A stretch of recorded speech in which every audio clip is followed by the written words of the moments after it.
A wrench strikes steel, a splicer's hymn. A big daddy cradles his little sister. Andrew Ryan's face fractures in a mirror, Rapture's dirge. What did the Suchong's architects see as their plasmids, cloaked as progress, were chains forged in Eugenicist fire? Each gene spliced, a soul sacrificed. The lighthouse stands a monument to ruin. What did the architects see as their cathedral burned? The labs hummed with the sick rhythm of progress. Glowed Andrew Blue Ryan's face fractures in a mirror, children writhing as DNA dirge unspooled and rewrote itself. Suchong's notes called it purification, a word that meant excising traits deemed inferior. A subject with a stutter was dissolved into a genetic broth. A laborer's calloused hands became a blueprint for eradication. The plasmids, they claimed, would elevate the worthy. But what is worth when measured in spliced chromosomes? The lighthouse's beam once masked a darker truth. Every power granted demanded a weakness erased. Parents watched their children dissolved into case studies. The air reeked of antiseptic and ash. Who decided which souls were fit to burn? The architects didn't weep, they calculated. And in their equations, humanity became a variable to optimize. What price transcendence when the cost is the self? 1946, Andrew Ryan's submerged city pulsed with unshackled genius. Among the visionaries lured by his creed stood Yi Suchong, not a mere scientist. A philosopher of perfection. To him, frailty was not a condition. It was a theorem waiting to be solved. He spoke of plasmids as tools of transcendence, a lie wrapped in progress. Beneath lab reports and blueprints lay a simpler truth, a hunger to sculpt humanity in his image. Every experiment was a selection. Every subject a candidate for the next iteration. They called it science. It was culling. Children with unstable DNA were not failures. They were data. Volunteers who aged too quickly were not patients. They were case studies. The plasmids did not grant power. They sorted the worthy. Suchong's labs became altars of eugenics. Co-developers like Dr. Steinman did not question, they assisted. In their silence, moral collapse was complete. Rapture's fall was etched into equations of men who believed they could play both God and accountant. The price of transcendence. A city drowned in its own hubris, the cost.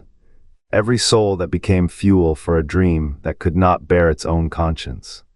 The plasmids hummed like stolen lightning, their glow seeping into Rapture's veins. Suchong's coiled ambition turned the city into a crucible, where flesh was reforged in the image of his vision.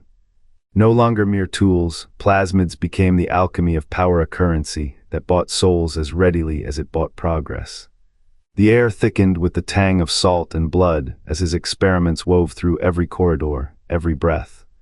A child's laughter echoed through the dark.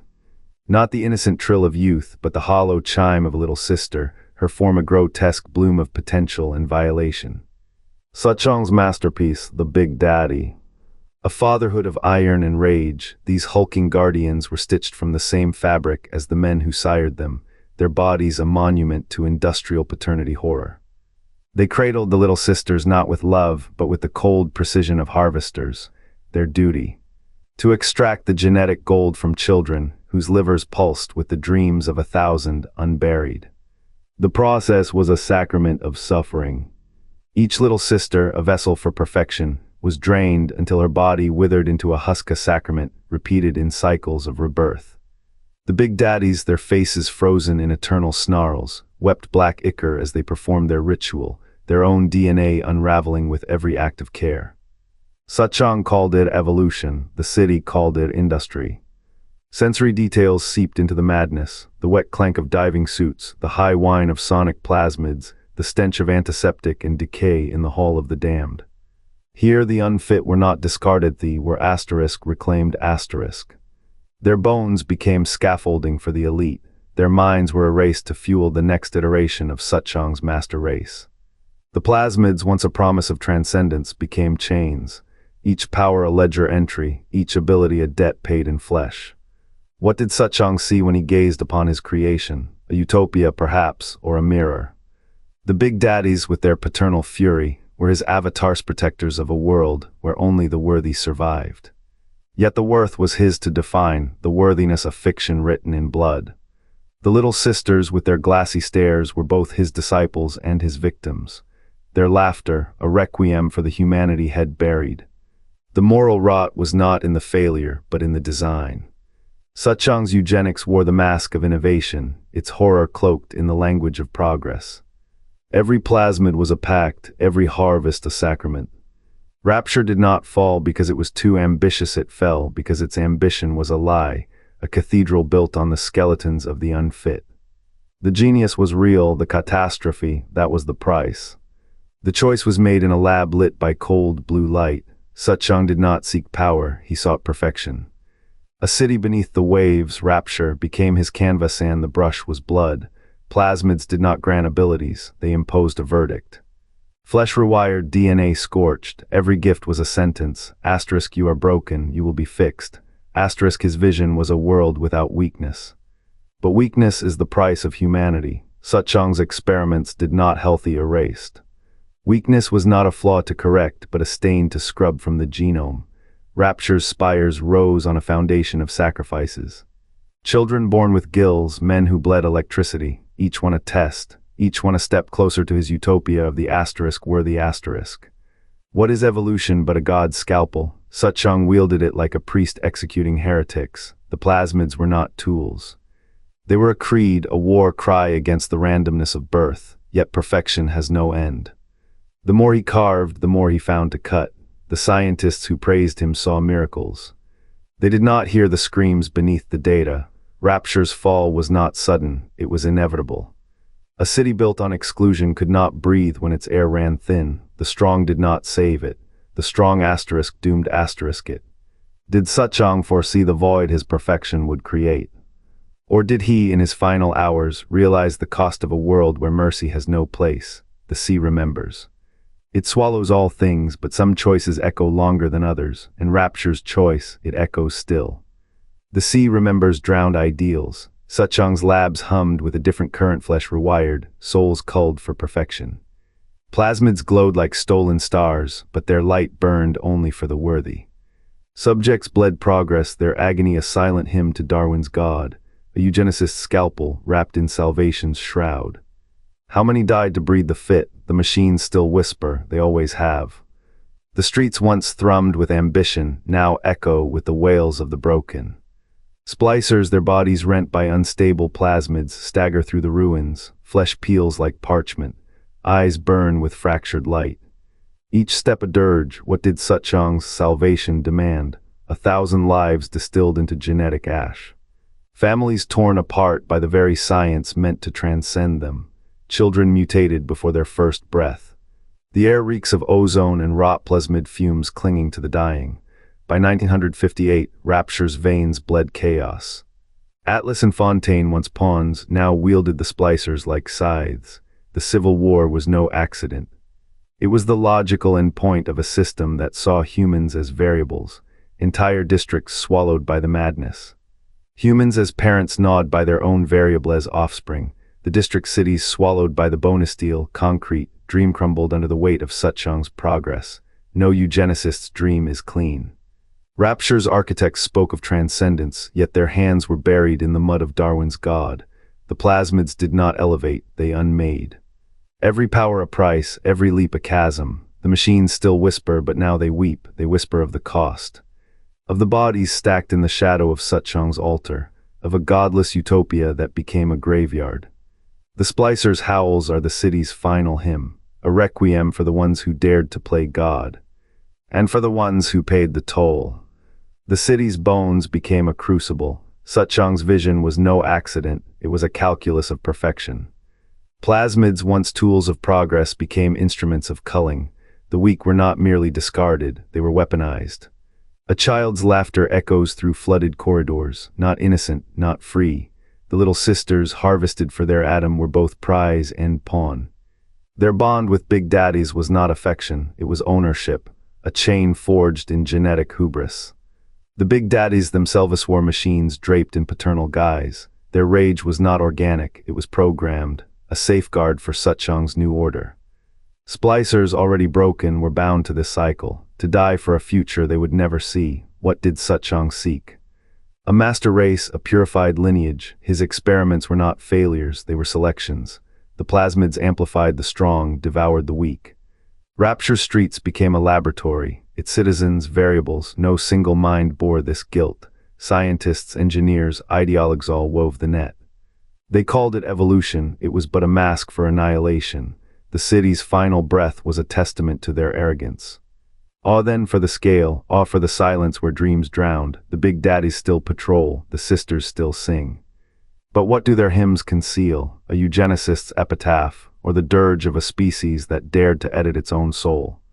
The water is patient, it waits for the last splicer to fade, for the last name to dissolve. Rapture's lesson is not in its death, it is in the hands that built its grave. The figure in the shattered lab coat still clings to Rapture's rusted spine.